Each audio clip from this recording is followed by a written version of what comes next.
彗星のごとく VM1 の舞台に現れた初音ミク姉妹。自由気ままな妹を我は止められるのか。初出場の2人の運命やいかに。エントリーナンバー9、マナ姉妹。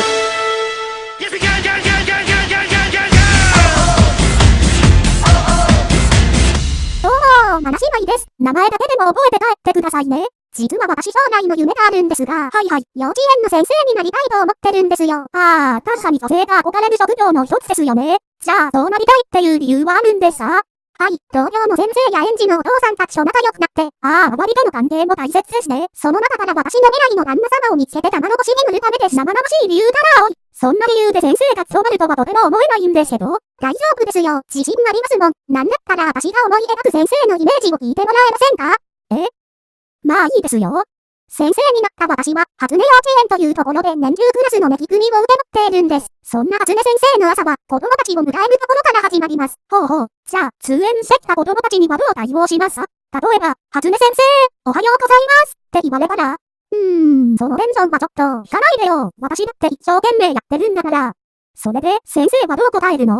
おはようございます。ミクオくんのお父様今日も素敵ないでたちですね。いやまず子供に挨拶しろよ。ところでお父様って奥様いらっしゃらないんでしたっけ？よければ私と一緒にこれから愛の幼稚園を築きませんか？さりげなく園児のお父さん狙ってるじゃねえか。ないプロポーズまがいのことしてんの。あと言い方？ちなみにこの初音ミク先生39歳。彼氏いない歴39年間。1000に気遅れてる。よその年でしようと思ったな。ほら、ちゃんと園児に挨拶してあげて。ミクオくんごはー。さっさと着替えてきて。初挨拶すぎ？先生でしょ？とここで初音先生は気づくのです。手違いで子供たちが着る園内着を全部洗濯にかけてしまっていることに。スモークのことですね。それは大変だ。ということで、洗い終わるまでの代用品としてゴミ袋を用意しました。代用品としてそれはどうなんですかね。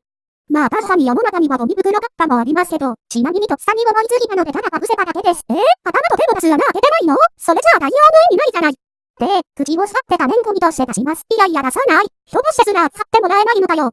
可燃じゃなくて不燃ゴミとして出した方がいいでしょ？分類の問題じゃないっての？それやるとあなたの社会的立場が終わりますよ。というのは嘘で、ちゃんと切れるように穴を開けました。きつい冗談もほどほどにしてくださいね。さて、子供たちがみんな来たところで、練り組では楽しいお遊戯の時間が始まります。これは園児たちも喜びそう。そうすると多分こういう質問をしてくる子がいるでしょうね。先生、今日のお遊戯は何するんですか？なんてね。初音先生はこう答えます。今日はマイケル・ジャクソンのスリラーに合わせて踊りましょう。レベル高いな。まず今時の幼稚園児はマイケル知らないんじゃないの？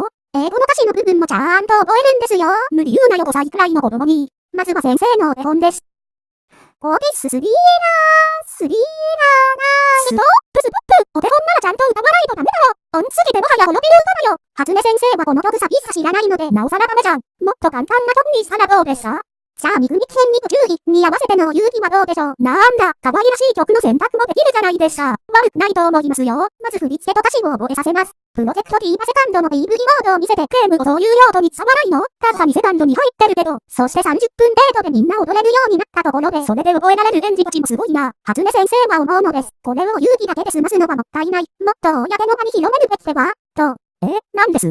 みんなで目指すぞ！プロジェクト D は実作品デビュー！いや、何今度はゲームデビューを企んでるんだよ。収録曲名はミクミキ戦に注意。初音ミク先生と愉快な仲間たち。サブタイトルもうちょっと工夫しようよ。してすぎるよ。